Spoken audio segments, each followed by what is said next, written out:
Rhea? Rhea?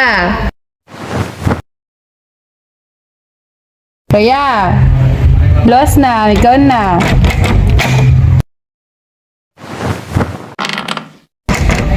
Rhea, di magkara pa ulit sa pagkaon. Ulat lang ma, may gloss na ako.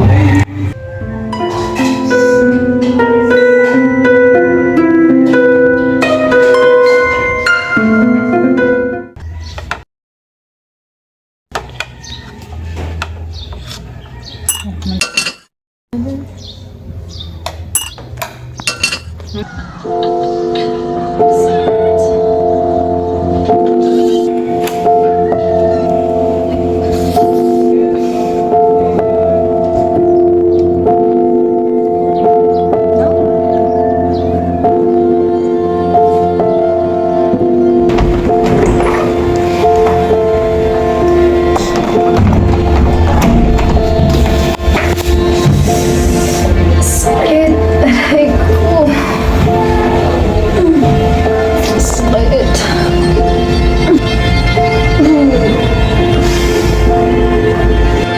Aw, sakit.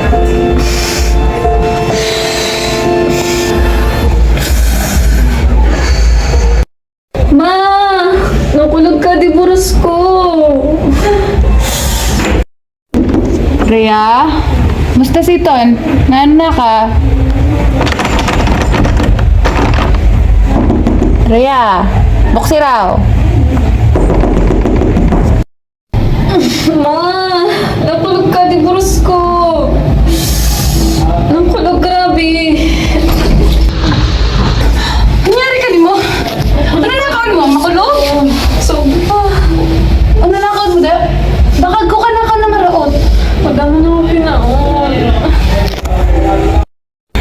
Binabot mo.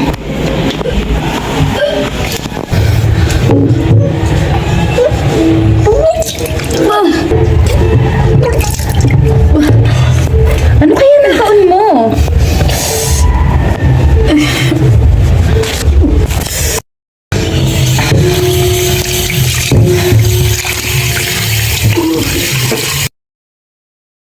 Kaon na ta mag-inom sa bulong.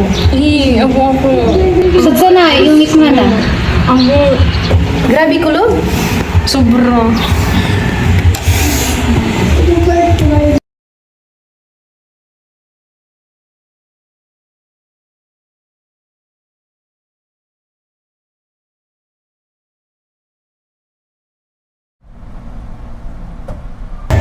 Good morning, ma'am. Kamusta po?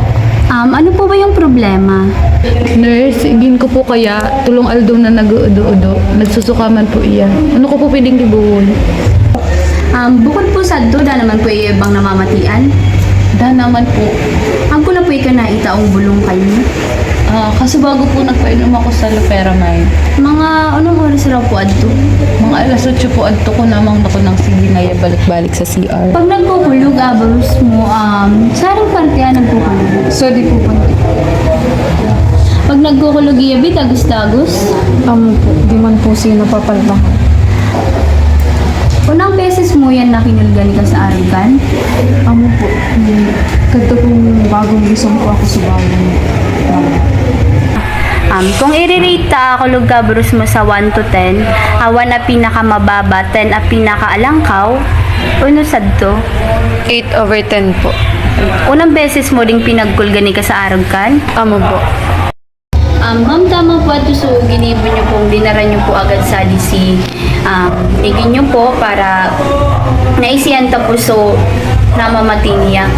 Mas magayon po kan ma'am, ipalaboratory po na to para mas maisiyanta po kung unusto cause taon po nagkukulog aborus ni. Bigyan nyo po. Sige po. Ako pa ako sa ginibo ma'am na referral, itataw ko po adi kay doc para po mas ma-diagnose po kung ano po talaga sa cause taon na nagkukulog. Sige po.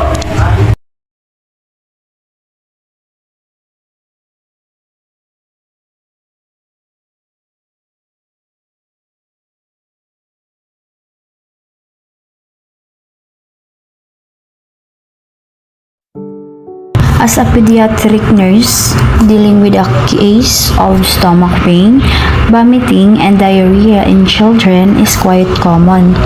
Nung na-admit si 10-year-old Ria, ang pinaka-priority ko is ma-ensure na comfortable siya and proper hydrated. Kapag may ganito kaming case, una naming binibigay is yung medication para mais yung sakit ng tiyan o stomach pain at pagsusuka. Kailangan rin talaga na ma-hydrate sila kasi madali silang ma-dehydrate dahil sa vomiting and diarrhea. Advisable na bigyan sila ng alternative or homemade ORS and electrolyte solution dahil nare-replace nito yung fluids and minerals na nawawala sa ating katawan. Pagka wala na yung vomiting and diarrhea, dahan-dahan nating ipapa-introduce yung bland foods tulad ng banana, rice, applesauce, and toast. Kapag masyadong mabilis natin pinipilit yung solid foods, baka bumalik lang yung symptoms, kaya dahan-dahan lang with the broth diet. Yung banana, rice, applesauce, and toast, yan yung gently sa tummy para pabalik sa normal diet. Kailangan talaga ng rest para makarecover yung katawan with proper medication, hydration, and care. Kadalasan, bumabounce back agad yung mga bata at napapabilis rin ang kanilang pag-recover. Parte na yan ng trabaho namin and thankful kami na kaya namin silang tulungan to feel better.